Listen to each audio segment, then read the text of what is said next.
Hello students, welcome back. AOD का next topic आज start करने जा रहे हैं, that is tangent and normal. Last lecture में हमने इंक्रीजिंग डिक्रीजिंग और उससे प्रीवियस चैप्टर में रेट मेजरमेंट हमने पढ़ा सीखा। Now tangents and normals topic start करने से पहले क्या टॉपिक है हमारे पास? Tangents and normals. इनका मीनिंग क्या होता है वो समझ लेते हैं एक बारी। क्लास 10th में आपने चैप्टर पढ़ा था, दैट वाज सर्कल। और सर्कल नहीं था, बेसिकली वो टेंजेंट टू सर्कल था। टेंजेंट मतलब टच करते हुए, सर्कल को टच करते हुए जो लाइन जाती है, that is called tangent. How many tangents were there? Infinite tangents. क्यों? Because circle is a collection of infinite points. हर एक पॉइंट पर मैं एक टेंजेंट ड्रॉ कर सकता हूँ। तो एक कर्व, उसको टच करती हुई जो एक लाइन जाएगी, that line is called tangent at a particular point से A comma B. At a particular point का मीन्स किसी पर्टिकुलर पॉइंट पर तो टेंजेंट है, अदरवाइज एक कर्व पे कितने टेंजेंट्स ड्रॉ कर सकते हैं? इनफाइनाइट।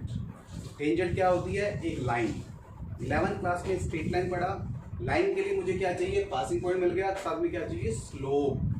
क्या चाहिए? स्लोप। इस लाइन को मैंने नाम दिया टेंजेंट, बिकॉज चैप्टर ए और डी है तो डेरिवेटिव तो हमारे पास आएगा। dy बाई डी एक्स, किसी भी कर्व का डेरिवेटिव, किसी भी फंक्शन का डेरिवेटिव हमें क्या देता है? That is slope of tangent.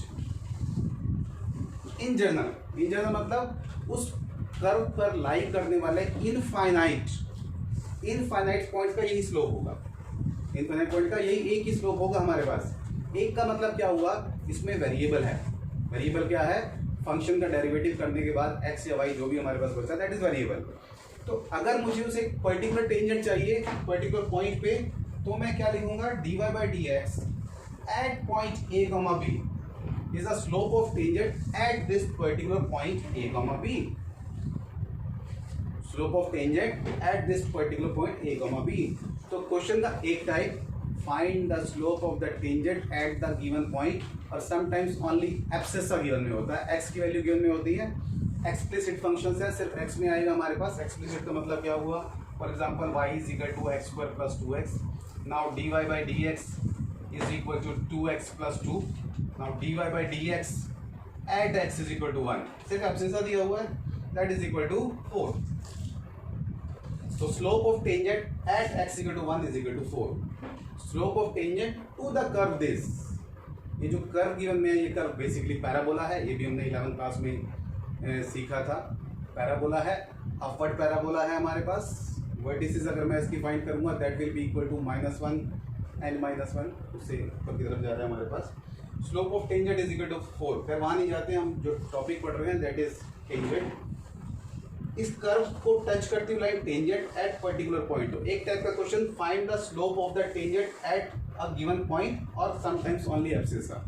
एब्सेसा क्यों? एक्सप्लिसिट फंक्शन था, इम्प्लिसिट होगा, हमारे पास एक्स वाई दोनों होंगे तो हम दोनों वैल्यूज पुट कर लेंगे। एक तो ये फाइंड करने के लिए आएगा। दूसरा हमारे पास होता है that is find the equation of tangent. Now the equation of tangent. Equation के लिए मुझे दो चीज चाहिए होती है, एक तो पॉइंट, एक स्लोप। स्लोप कैसे फाइंड करना है ये आपने सीख लिया अभी। तो इक्वेशन ऑफ टेंजेंट्स क्या हो जाएगी? y minus y1 is equal to dy by d x into x minus x1। Equation of tangent is equal to this one. 11th में क्या पढ़ा था? y minus y1 is equal to m into x minus m1, where m was the slope. इस case में m की जगह मैंने क्या पुट कर दी है? dy by d x. dy by d x क्या था? Slope of tangent. तो मैंने इक्वेशन फॉर्म कर ली। x1 y1 क्या है मेरे पास? x1 y1 क्या है? Passing points. इस टेंजेंट किस पॉइंट से पास हो रहा है, मुझे टेंजेंट की इक्वेशन चाहिए। तो एक लाइन की इक्वेशन चाहिए, एक पासिंग पॉइंट और एक स्लोप हो गया हमारे पास। दूसरा हमारे पास नॉर्मल था। नॉर्मल क्लास 10th में लॉज ऑफ रिफ्लेक्शन सीखे होंगे। Angle of incidence is equal to angle of reflection. Now incidence angle of incident क्या था हमारे पास में? इंसिडेंट रे और नॉर्मल के बीच का एंगल। नॉर्मल वर्ड वहां भी सीखा था हमने। परपेंडिकुलर।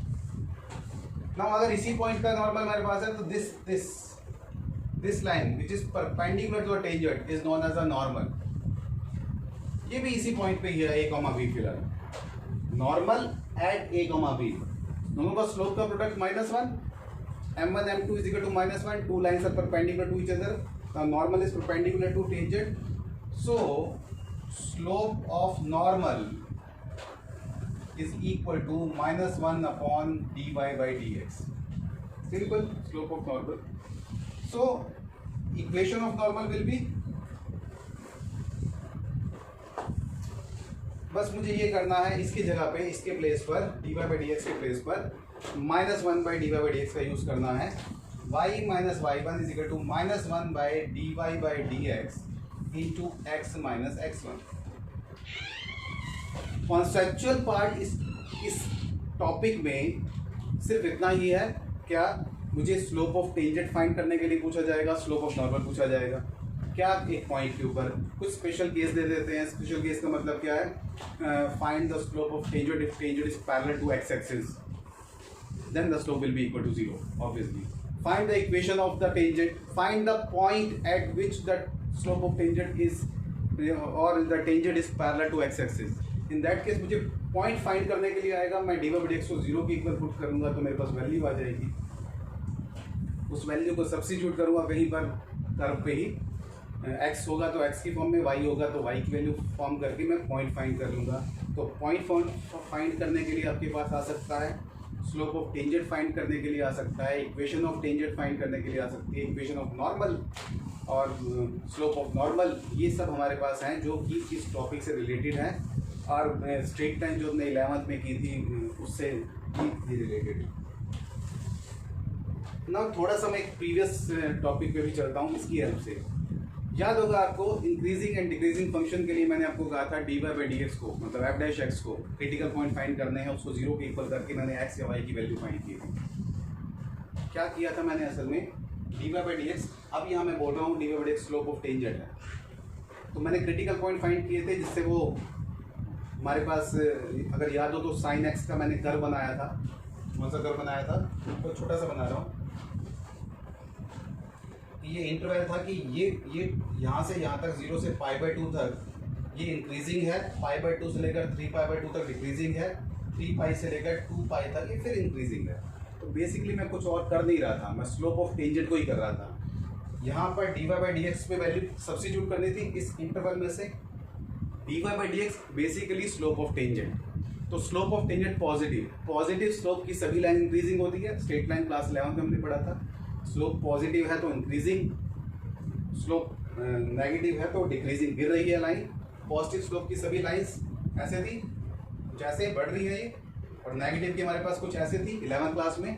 वही काम हमने अब भी किया. जब इंक्रीजिंग के लिए ये बताया गया या डिक्रीजिंग के लिए बताया गया कि इस इंटरवल में से हमने वैल्यू f डैश x का मतलब हो गया slope of tangent. Slope of tangent का मैं पता लगा रहा हूँ कि भाई स्लोप पॉजिटिव आ रहा है या स्लोप नेगेटिव आ रहा है, किसका, टेंजेंट का. अगर वो पॉजिटिव आ रहा है हमारे पास में तो ऑब्वियसली इंक्रीजिंग है, नेगेटिव आ रहा है तो डिक्रीजिंग है. तो इसको मैंने कोरिलेट कर दिया आपके प्रीवियस टॉपिक के साथ में, that is tangent and normal. इसके ऊपर बेस क्वेश्चंस करेंगे, टिपिकल क्वेश्चन होंगे, कुछ इजी क्वेश्चंस होंगे हमारे पास में. मोस्टली तो ये इजी है, बहुत टिपिकल है नहीं.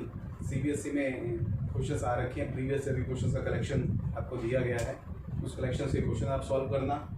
तो इस तरह से ये टॉपिक फिनिश होता है. अब इस पर 2 टॉपिक हमारे पास बचे. एक तो हमारे पास है अप्रॉक्सीमेशन जो कि बहुत ईजी है, और एक हुआ मैक्सिमम मिनिमम. तो नेक्स्ट जो भी क्लास होगी उसके अंदर कवर करूँगा उनको, कवर दोनों ही टॉपिक को एक साथ लेने के लिए. तब तक के लिए वेट करना.